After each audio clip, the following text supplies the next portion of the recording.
Инспекция представителей госстандарта проводится с целью выполнения требований по ранее выданным предписаниям, чтобы пресечь нарушения законодательства в сфере защиты прав потребителей и правил торговли. В начале инспекции специалисты проверили все отделы в магазине. В ходе проверки не было выявлено продукции с истекшим сроком годности. Однако были незначительные нарушения в сырном отделе. Дата изготовления и срок годности были указаны на продукции, но на производственной упаковке нет. Я хочу сверить, вот это их стикер, то есть магазины, они клеят, что вот произведен сыр такого-то числа и срок годности выходит там через какой-то промежуток времени. Это их стикер, я хочу с заводским стикером просто сейчас сверить. 7-го, да. Вот этот сыр вы получили 27-го. 28-го. В этот же день я его делаю, да. Покажите мне накладную. Ну, накладные не у меня, там у оператора. А у кого? Ну, давайте оператора позовем, пускай накладную покажет.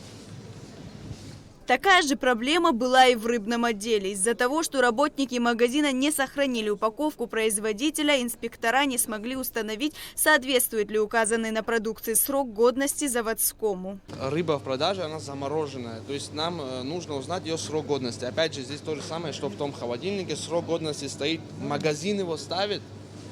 То есть в день, когда они получили, они отталкиваются, ставят срок годности. У него срок годности 12 месяцев от апреля месяца 2022 года. И опять же заводскую упаковку сейчас будем у них спрашивать, если она у них сохранилась. Но, по-моему, ее нет.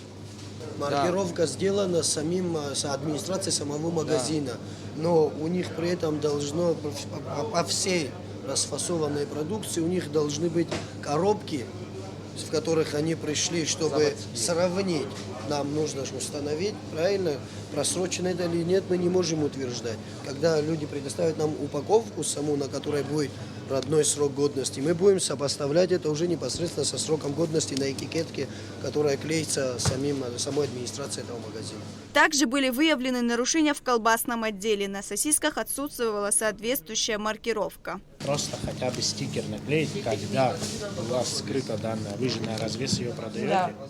Да. Как любой из этих продуктов. Мы можем, это проблем нет. Стикер, когда он скрыт, чтобы мы хотя бы знали, может он, допустим, вчера был скрыт, может еще 3 суток. Ну да, действительно, товарный вид хорошо. Мы это исправим, будем мы просто понимаем по ситуации. В дальнейшем у вас уцененка и так далее. У нас это 3 уже уценки, ваши, да. То есть люди это знают, люди приходят и забирают. У меня нету просроченной уценки. Также было проверено соответствие цен на прилавках и у кассы, так как по этому поводу немало жалоб от потребителей. Нарушений выявлено не было. Госстандартом регулируются цены и качество социальных продуктов. При проверке веса белого хлеба в некоторых случаях было зафиксировано отклонение. Но мы здесь видим, что он 580 грамм. То есть сейчас надо будет по формуле его перевесить, 10 буханок, вывести общий знаменатель и потом произвести расчет, соответствует цена и вес или нет.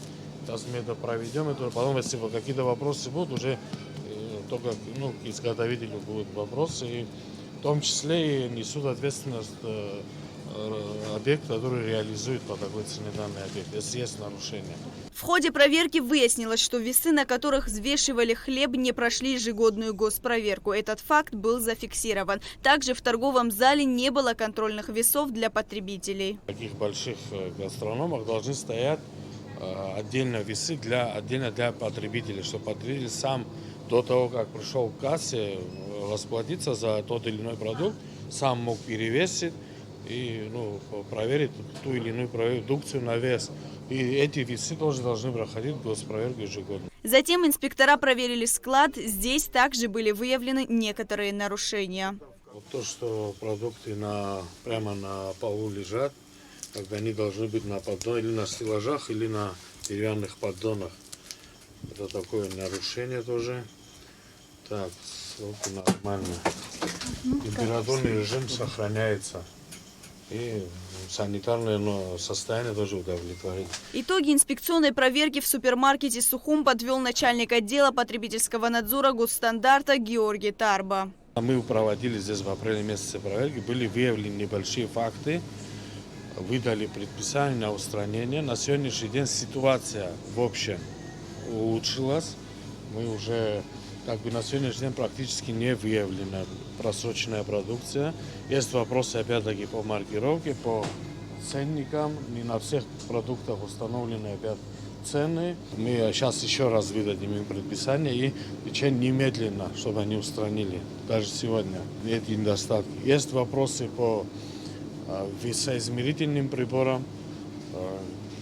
Мы выяснили, что они не прошли госпроверку 2022 года. Но мы тоже дадим предписание немедленно сегодня же устранить, чтобы уже весы соответствовали.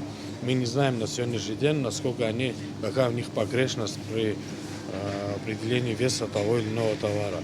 В рамках реализации работы по защите прав потребителей Госкомитет по стандартам, потребительскому и техническому надзору будет проводить плановые инспекции на других объектах. По всем вопросам нарушения прав потребителей можно обратиться по телефонам 222 54 58 777 54 58. Лаура Капш, Тимур Гугохи, Абхазское телевидение.